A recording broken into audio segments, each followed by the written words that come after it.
ನನಗೆ ಒಂದೇ ಒಂದು ಪ್ರಶ್ನೆ ನಿಮ್ಮಲ್ಲಿ, ನೀವೆಲ್ಲರೂ ಇವಾಗ ಸಿನಿಮಾ ನೋಡಿದ್ರಿ, ಜೋರಾಗಿ ಮಾತಾಡಿ. ನೀವೆಲ್ಲ ಸಿನಿಮಾ ನೋಡಿದ್ದೀರಾ, ಇದಕ್ಕಿಂತ ಒಳ್ಳೆ ಸಿನಿಮಾ ಮಾಡೋಕ್ಕಾಗುತ್ತಾ? ನಾವು ಕಷ್ಟಪಟ್ಟು ಸಿನಿಮಾ ಮಾಡಿದ್ದಾರೆ, ಡೈರೆಕ್ಟ್ರು ಎಂಥ ಎಫರ್ಟ್ ಹಾಕಿದ್ರು, ನಾನು ಶೂಟಿಂಗಲ್ಲಿದ್ದೆ. ಇವಾಗ ನಮ್ಮ ನಾಯಕರು ಒಂದು ಪ್ರಶ್ನೆ ಕೇಳಿದ್ರು, ಅಣ್ಣ ನೀವು ಅಂದ್ಕೊಂಡಂಗೆ ನಾನು ಮಾಡಿದ್ದೀನಿ ಅಂತ. ನಾನು ಅಂದ್ಕೊಂಡಿದ್ದಕ್ಕಿಂತ 100 ಪಟ್ಟು ಚೆನ್ನಾಗಿ ಮಾಡಿದ್ದಾರೆ, ಈಗ ಒಳ್ಳೆ ಫ್ಯೂಚರ್ ಇದೆ. ಆಮೇಲೆ 3 ಜನ ನಾಯಕಿಯರು, ಅದರಲ್ಲಿ ಯಾರು ಬೇಜಾರು ಮಾಡ್ಕೋಬೇಡಿ, ಆ ಕ್ಯಾರೆಕ್ಟರ್ ನನಗೆ ತುಂಬ ಹಿಡಿಸು, ತುಂಬ ಚೆನ್ನಾಗಿ ಅಭಿನಯ ಮಾಡಿದ್ದಾರೆ. ಹೊರಗಡೆ ಬರಬೇಕು, ಥಿಯೇಟ್ರಿಗೆ ಬಂದು ಸಿನಿಮಾ ನೋಡಬೇಕು. ಈ ಸಿನಿಮಾ ನೋಡಲಿಲ್ಲ ಅಂದಮೇಲೆ ಇನ್ಯಾವ ಸಿನಿಮಾ ನೋಡೋಕ್ಕಾಗುತ್ತೆ? ತುಂಬ ಕಷ್ಟಪಟ್ಟು ಮಾಡಿದ್ದಾರೆ. ಎಂತೆಂಥ ಲೊಕೇಶನ್ ಇದೆ, ಎಂತೆಂಥ ಆರ್ಟಿಸ್ಟ್ ಇದ್ದಾರೆ, ತುಂಬ ಅದ್ಭುತವಾಗಿದೆ. ಸಣ್ಣ ಪಾತ್ರ ಮಾಡಿದ್ರು ಡೈರೆಕ್ಟ್ರು ಎಷ್ಟು ಚೆನ್ನಾಗಿ ಮಾಡಿದ್ದಾನೆ ಗೊತ್ತಾ, ಅವನು ತುಂಬ ಚೆನ್ನಾಗಿ ಮಾಡಿದ್ದಾನೆ.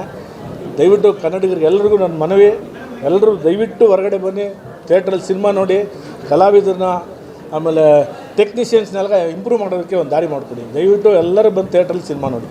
Thank you sir.